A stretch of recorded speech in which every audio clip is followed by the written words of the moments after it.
Hi folks, welcome to the second video on alternative vector pathways. We're going to look at a second example now, slightly more complicated than the first, a really common kind of exam type question, a lot of the key ingredients of a typical exam question in this one. So we're going to do 5 little questions using a lot of the skills from the first video. So if you haven't watched that, go back because we'll be using some of those skills in this one. We're dealing with another shape. First video was looking at parallelogram, the second one looking at a trapezium. We have got some additional information down the bottom, so I'm just going to read out what it says. So we've got our trapezium here, and it says, in the trapezium shown, this guy, DC, going from D to C, is twice the length of AB. Now, AB is got its alternative name called U, and BC has got a wee name called V. And M, this point here, just to clarify, is the midpoint. So the point in the middle of BC, okay? Halfway along BC or halfway along vector V there. You remember from the first video, what we did to start was we looked at the vector A and we looked at, are there any other vectors that could be called A? And vector B, are there any other vectors that could be called B? With this, we're going to try and do a similar kind of thing, and it actually kind of happens in question 1 here. One thing I do want to say before we progress is that this vector here is not vector V in any shape or form. Vector V, whilst it is the same length, it goes in a totally different direction. So remember, we can only reuse this name for another vector in a different position if it's still the same length and travelling in the same direction. Okay, let's have a look at this first question. What is the alternative vector name for going from D to C? So if I want to go from D to C, which would be along this way on the diagram, I need to use this piece of information. In the trapezium shown, DC is twice the length of AB.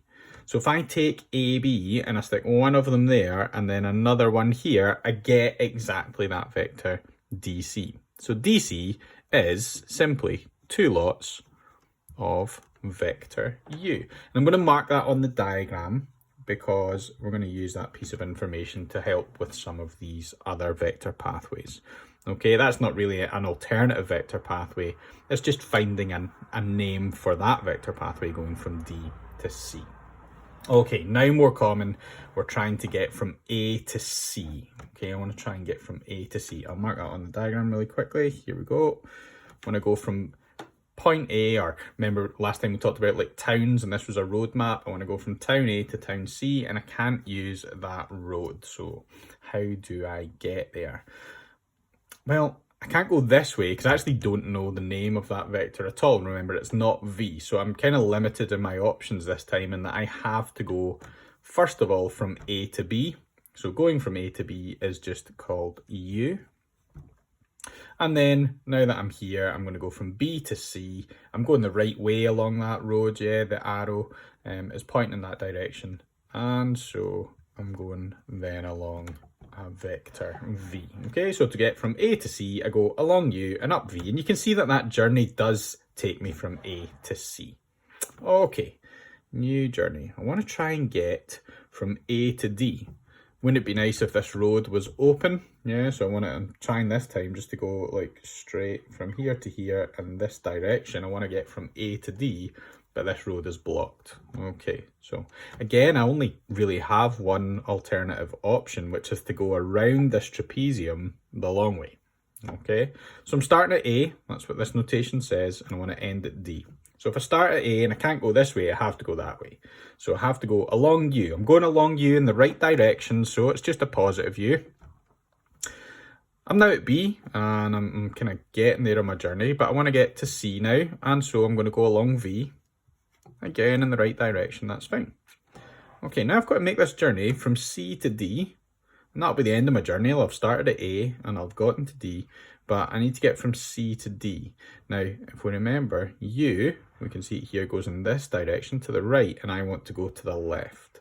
I don't even want to go to the left, just one U, that would only take me to here. I need to go to the left 2 U's, and because it's the opposite direction from normal U, I am going to subtract 2 U's from there. Okay, so if you want to go along a side, along a vector in the wrong direction, then we're using the negative or subtracting that vector in this case. Okay, 2 to go. We want to get this time from B to M. And this one's just to really introduce you to this idea of a midpoint. So I want to get from B to M. This little guy here. Yeah, so B to M, really short journey. And what we're seeing here is that we can take a vector, and as long as we know how much of that vector we want, we can do anything we like with it. We can double it like we did here. Or in this case, what we're going to do, we're going to take vector V, which would get me all the way from B to C, except maybe there's a nice shop here that I want to stop at, and it's halfway on my journey. I'm going to go halfway along V. Yeah, so not the whole way along, halfway along. And only because that's the midpoint can I write this down. If that point were up here and I wasn't sure how far along journey V it was, I wouldn't be able to write down its name. Okay, we've got one last one to go. Let me just get rid of this. And I'll get our midpoint back in. This time I want to get from D to M. Okay, I want to get from D to M. Okay, I think the easiest way to go here is if we go straight along these two U's. That seems to get me pretty close to M. So we're going to go from D all the way to C, which we know is 2U. We're going along those 2U in the right direction, so positive. And then I want to come from C to M. We're going down V the wrong way, but remember, we're not going all the way down V. We're going halfway down V. So it's the wrong direction, so subtraction, and not the whole way, halfway down V. Okay.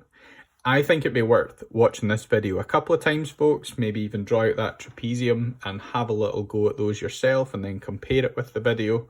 But hopefully this will help with the tasks that you've got to do on alternative vector pathways today.